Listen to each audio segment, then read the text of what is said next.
Alright, so welcome to the channel. This will be my first video. Basically just going over UFC 327 and my predictions. Sorry if I keep looking this way. This is where my screen's at. This is where the camera's at. But basically just going over my predictions. So this will be my first upload on the channel. Expect uploads more frequently after this pay-per-view. I'm hoping to do like a matchmaking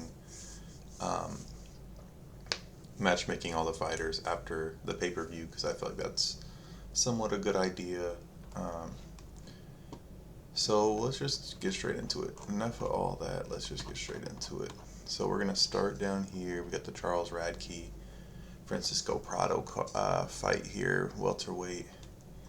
And if I keep looking down, my phone's right here to kind of that's kind of my script, or where I have my picks.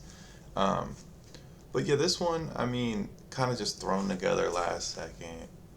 Kind of just a fight that kind of just got put in just because Joshua Van fight fell out, which is pretty unfortunate for this card, because this is literally, I mean, even without that fight, is the best card on paper this year, I think. I mean, no doubt, especially since the first card, the Nunes fight, fell through. So I think on paper, like, this is the best card of the year, even without that fight. And we'll get into like why I think so later on with obviously the main event and the main card in general. But Charles Radke, I think, is just too much of a veteran, and I think he's not necessarily, I mean, he's 35 years old, and he has, record doesn't look the greatest, but obviously he's just been in there more. Has some good losses. I mean, lost to Carlos Prates. Mike Malott isn't like the worst loss. I mean, obviously he's about to main event. I think that's next week. Not the greatest card in the world, but we'll talk about that next week. And then, he's coming off of a win, whereas, Francisco Prado, not really all that great of a prospect. I mean, just lost his last three. I mean, has a loss to Jamie Malarkey, like probably one of the worst fighters that I've watched, and he's just not all that great. He is young, like I want to say 23 years old. I just feel like Charles Radke's just too much of a vet. I don't see him finishing him necessarily, even though he has had finishes in his last few wins. I just feel like he's just a little, I mean, if he finishes him, I think maybe sub would be what does it here. But I mean, Prado goes to decision a lot, and I mean, out of his last 5 fights, this went to decision 4 times. I think Radke by decision is like the safest pick here. But it would be cool to see Prado win this maybe, but just because, the youth, and I mean, he's probably fighting for his job in the situation, but just not on a great run, and hopefully he's probably hoping this is where he can turn it around. But I'm going Radke decision for that first fight. And then, oh shit, we've got, oh my god, this is literally fucking annoying as fuck. Remind me to never fucking use this website again. Okay. Alright, I think it's fixed. Alright, we have Kevin Gastelum, Kevin the Blob Gastelum versus Vincent Lequay. Let's get this over.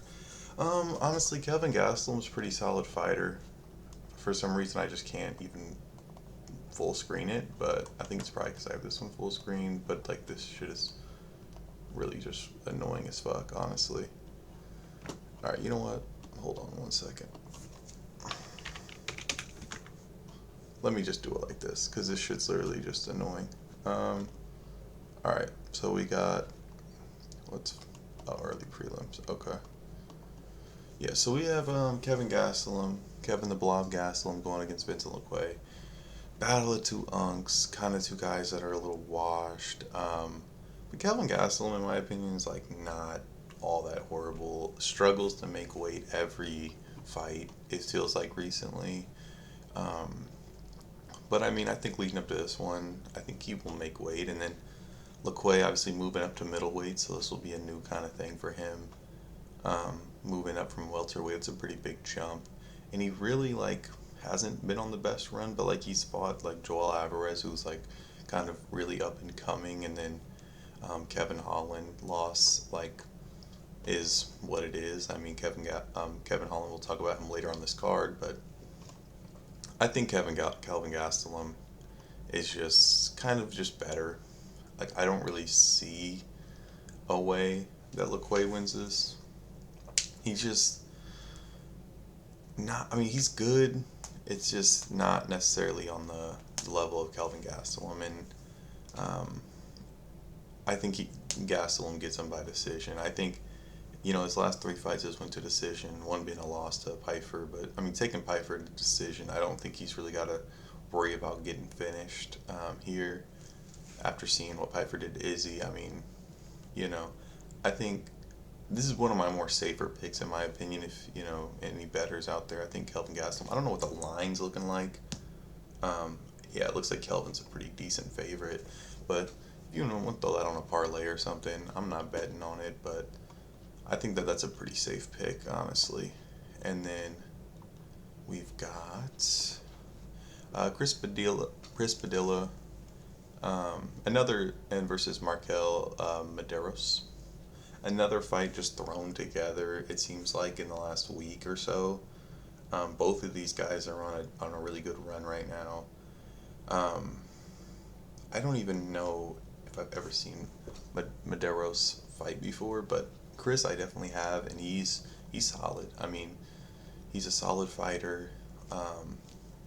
Got Gabriel Bonfim's brother out of there in a good fight, and I just feel like he's just one of those guys where I could just see him getting that win here. I've got him actually getting a finish as well. Mardios is just he's had some decent wins in the UFC, kind of a decision merchant his last three, but just not really on the same level in my opinion. I mean, Padilla, I do feel like a lot of people are writing Chris Padilla in this as well. He's only a slight favorite, but I mean this is early prelims. I think it really could go either way. But yeah, I think Chris Padilla here is for sure my pick as we move on to the prelims. That fight got canceled. We have Tatiana Suarez versus Lupi Gudinez. Tatiana Suarez, in my opinion, just on a whole nother level. I mean, this is on another level as it gets. She's looking to be fighting for the title again, and I think with a win here, she probably could. This card is super stacked. Like, I'm surprised that this is even this low, because I feel like this is pretty high level women's strawweight. I know a lot of people hate on the women's, especially strawweight. I feel like is a bit iffy, but I don't know, man. The women's been putting on some bangers recently. Obviously, Alexa Grasso's finish in Seattle was just amazing, and I feel like a lot of women's fights recently have been very good. But I do think Tatiana Suarez will get the win here over Lupi. Lupi's on a good little run, but she's kind of already lost to the top women in this division. We saw Janjadova get the win last week, and then she's who Lupi has lost to, and then same with Mackenzie Dern, who's now the champ. Lupi's already lost to, so I just really don't see her beating Suarez. Like, Suarez's only loss is to Weili Zhang, and where's Weili Zhang right now? You would think maybe if Tatiana Suarez gets a win here, she maybe would get a title shot against Dern. If Weili Zhang doesn't just come back and automatically get one, which I think she should, but I think Suarez gets her out of there. My pick, it's so tough not to pick decision especially for women's strawweight, but I think I'm gonna go sub. I think Suarez is just more hot. She's just a way better fighter in my opinion, and this is a big jump up for Lupi. Compared to her last two fights, which she won, but still, I just think, Tatiana Suarez coming off of a win last year against Amanda Lemos, not the most impressive victory by any means. Lemos is kind of just, like, old as fuck at this point, and, like, let's be real, she's just not really beating anyone. Like, she's her last few fights, but Suarez beating her, and I just feel like Suarez will get this one for sure. If Lupi wins this, then hey, maybe I'm wrong. Lupi would probably, honestly, in my opinion, be really close to a title shot on a 3-fight win streak. And she already has that loss to Dern, but you know, there hasn't. I mean, who even knows what's going on with Dern right now? She hasn't fought in God knows how long since she won the title. So, but yeah, I think Suarez sub is probably my pick. I might switch it fight day to decision, but just because WMMA, but I'm rocking with Suarez no matter what. And then we get to Gamrot's fight here against Esteban, and this is honestly a pretty good fight. I think Gamrot, in my opinion, is on a way higher level than Esteban for sure. But you know, Esteban's got some decent wins. You know, coming off of a win back in August of last year. But like Gamrot, in my opinion, is just better. He's a little older, you know, got a little slight reach advantage, but you know he steps in short notice to fight Charles Oliveira, and a lot of people thought he might beat Charles Oliveira. Then again, a lot of people thought Charles Oliveira was washed at that point, and now obviously we know he's not. He obviously just beat Max Holloway, and he handled Gamrot pretty easily. Um, but I just think there's levels to this. I think Gamrot is gonna pull out the victory, but a lot of times with these like older fighters, I know Gamrot's not insanely old or even washed it by any means. Like he's 3-2 in his last five, um, but like a lot of times I always lean with the vets, and it always ends up biting me, and we might see that a little later. But I think Gamrot's gonna pull this out. I think decision is the safe way to go here. I just feel like Gamrot's just kind of a dog, and a lot of people kind of disrespect his game. But I think Gamrot will end up getting the win here. I know a lot of people like Esteban. I don't know what the betting on. Yeah, Gamrot's a decent favorite, nothing crazy, but I think Gamrot should pull this one out. And then we go on to Kevin Holland versus Randy Brown. I think this is going to be a banger. Um, there's definitely a lot of bangers on this card, but this one is like automatically going to be a banger. I know Kevin Holland's last few fights haven't been great. Like, they just haven't even been like classic Kevin Holland fights. But I think versus Randy Brown down at welterweight, I think that, I mean, I think his last fight was at welterweight too, but just being able to kind of, I think he is just the better fighter here. I do like Randy Brown a lot. I think, you know, he got a main event last year against Gabriel Bonfim and got absolutely knocked out. I think he's decent, you know. I don't think he's anything crazy. Like, to me, these are two of the kind of same fighters. Kevin Holland just has got that better submission game, jiu-jitsu, all that. And he brings the antics as well. And I think it's so hard to pick one of these two guys because I feel like they're just such a win-win-lose-win, especially Holland. But I think this is a good matchup for him. I have him beating him by sub, but this is a possible decision. I mean, I think Kevin Holland could finish him any way it goes. I could see him knocking him down, getting him in a choke or something. It's going to be something like that because we know Randy Brown's chin's not good. And Kevin Holland is, you know, he's just a well-rounded fighter. But I just could see him losing a decision and a possible split decision at that, you know. But either way this goes, I mean, this fight's going to be good, and I'm looking forward to this one for sure. But I'm going Kevin Holland, second round sub, possible TKO. I'd see this being a finish if Kevin Holland gets a win. Possible. I mean, he could always, you know, get a nice decision in there, but I think he'll finish him off. And then we have Patricio Pitbull versus Aaron Pico. Now, Pitbull is somebody, let me switch it over here. Pitbull's somebody that I was pretty high on when he came into the UFC. I actually thought he was going to beat Yair Rodriguez, and he just kind of got shown that there was levels to this in the UFC. I think if Pitbull was obviously in his prime and not like 37 when they fought, that Pitbull would have beat him, because it wasn't like just an absolute pitiful performance. I mean, he hung in there. But Pitbull's just old at this point, and I don't think that he's like not as good. I mean, he's coming off a win over Dan Ige, which is just a solid win. But Pitbull should be winning those, you know. But, you know, it's always tough with Pitbull because you never really know what you're gonna get, especially in this current UFC run. Only 2 fights I know, but still, and he's just aging and aging. It's actually pretty cool because he made his debut on the last Miami card, and here he is fighting on it again. I know he's supposed to fight like it feels like forever ago, but maybe like November against a debuting guy, and then he missed weight and can't remember that guy's name, but he ended up fighting recently and lost. But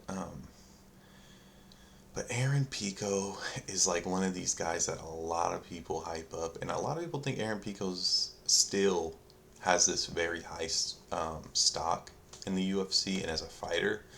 If he loses this, I don't think it like kills it completely. I think Pitbull would be a decent like loss in the sense of like it's not career ending because like obviously Patchy Mix goes out there and loses to Mario Bautista and then loses to Jacob Wicklax, who no one had heard of at that point, debuting. And I thought he won that fight personally, but still, like it should never be that close with somebody like that. So then he gets cut, and then he goes to Ryzen and loses. Yeah, but that's now, yeah, whatever. Okay, but Aaron Pico to me looked so good against Lerone Murphy. Like I literally thought he was gonna beat Lerone Murphy. He just was bringing that pressure. He looked good. He was winning that round in my opinion, and he just gets caught. Like I'm not trying to be one of those people like buying into the hype. I don't think that he's gonna be like this insane prospect or this insane like ranked fighter at some point. Like I just think he beats Pitbull though. I think he beats Pitbull. Age has something to do with it. Pitbull just isn't the same fighter. Like if they were both 29, like I'm picking Pitbull. But like Aaron Pico's just bigger, stronger, faster, younger, more athletic. Like the only way I see really Pitbull winning is if he just kind of pieces him up and gets a decision victory, which is very possible.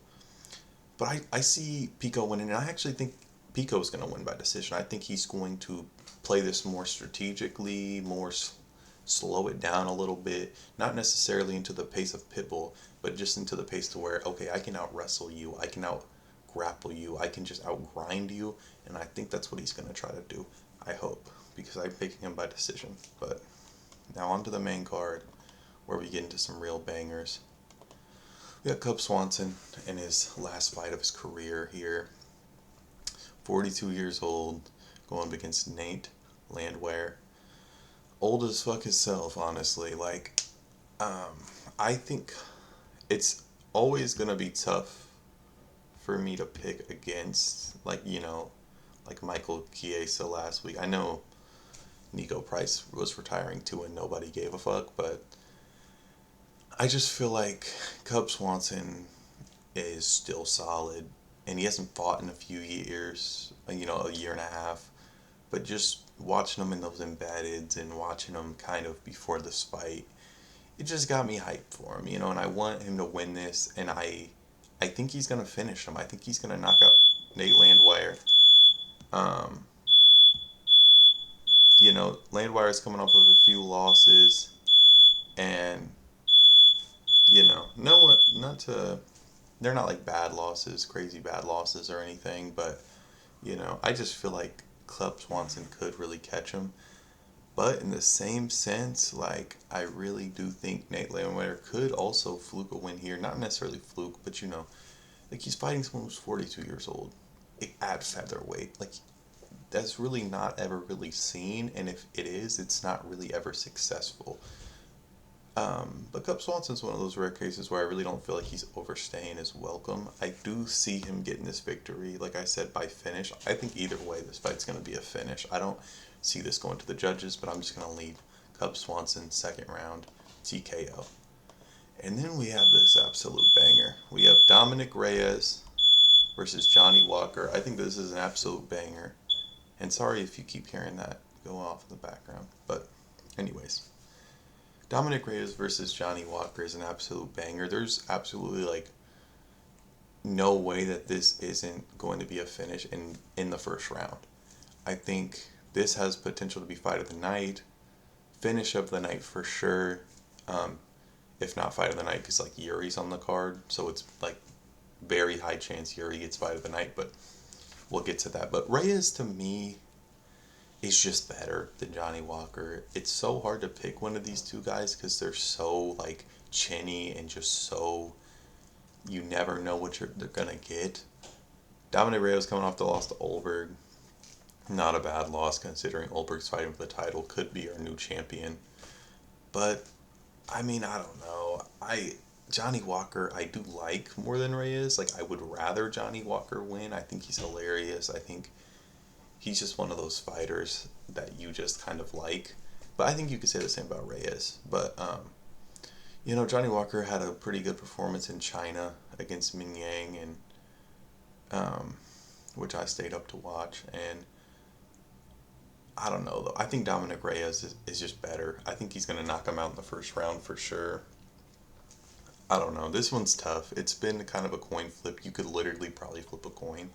But I'm just leaning Reyes on the fact that I think he's fought better fighters more recently, and just I know he's coming off that loss to Carlos Ulberg, but like that's just not as like that's more like that's a good loss, and I just feel like he's just better.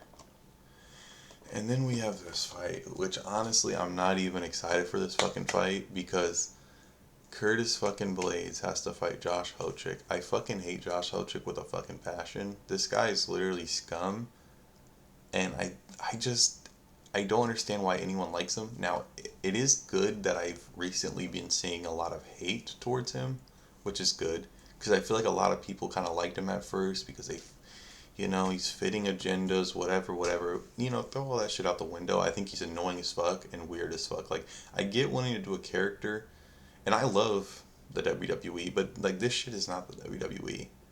And I don't know, I've just never been a fan of fighters like him or Colby Covington or these types of dudes. Like, you're not Chael Sonnen, stop trying to act like it. He's not funny. He's just, I don't know, he thinks, it's just so weird. Like, he tries to be offensive on purpose and it just makes it unfunny. I think Curtis Blades is a really good dude, honestly. Everything I've seen about him, every interview I watch, he's just a good guy. And I think he's just, he is levels above Hokic. I think Josh Hokic, like, aside from his antics, I think he's literally actually pretty fucking good. I don't think he's like a future champion, and he could still beat Blades, and I would say that, but because I just don't see him getting past like guys like Saragon, and then Pereira if he wins the title, the interim title, and then like if Tom stays, like he's not beating Tom, definitely not. Even like guys like Sergey Popovich, maybe Volkov, like he's got such a disadvantage being so much smaller than these guys. But I could see him beating Blades, and that's why I do think he beats Blades. Like, I know Blades is this veteran, who's only lost to top guys. But like Hokic, to me, if I'm picking this strategically, I genuinely think he's on one of those types of runs to where if he loses, it would be great. I would rejoice. We would all throw a party. But I just feel like he's a lot better than people give him credit for. He tried to press Yuri. I genuinely hate this guy. But I don't know. I just see him rising up in the rankings, kind of similar to a Joe Pyfer, to where a lot of people don't like him. He beats Izzy, which I predicted that as well. And I don't even necessarily like Joe Pyfer either. Not nearly. I mean, I like him a lot more than Josh Hochik, but I do see Hochik beating him. I know everyone thinks like Blades is gonna murder him, but like the betting odds lines aren't even that. Like, they're damn near a pick 'em. Like, you're making not even a ton of money going on Josh Hokic. I don't know. I think Hokic really has a better chance than people give him credit for. I hope he loses, but we'll see. And then, but I'm gonna go Hokic actually by decision. I don't see a world he finishes Blades, but I don't really see a world where he gets finished either. But these are heavyweights, so you would hope for a finish. And then we've got the co-main event, obviously newly vamped co-main event because Joshua Van and Tyra fell out. It's happening next card with, I mean, UFC 328, which now that's just probably the best card of the year, but we'll get to that when we get to that. But Azamat Murzakanov, yes, he to me is just a beast. I mean, honestly, is he? Can he even be underrated? Like, I don't think he really can be. He's height wise like tiny as fuck for light heavyweight. I mean, even compared to Paulo Costa, who's moving up to light heavyweight, this is his light heavyweight debut. I mean, he's still like a decent, like he lacks height. The reach, is kind of similar, where that kind of shows you. But he's a big dude. I mean, Paulo Costa's at the press conference. I'm calling him fat and whatever, whatever. I mean, I don't know. I think Azamat's definitely a lot better than Paulo Costa. I think Azamat wins this. He honestly, I think he deserves a title shot. I know a lot of people don't really know a whole lot about him. He's not really like, super vocal, and he speaks Russian mainly. I think he can like understand English, but he speaks Russian. I don't give a fuck, honestly, if I know a fighter's personality as much, or if I have to, I don't care to hear him like talk and talk and talk. I mean, yeah, that's added, and that makes you like a lot of fighters more. But at the end of the day, it really comes down to the way they fight and how good they really are. And I just feel like Azamat's one of those dudes. Paulo Costa, this is kind of a tough fight for him in his debut. Maybe he gets given this because of all the pullouts and all this and that, all the drama, whatever. But I think Azamat kills him. I genuinely don't see a way Paulo Costa wins this.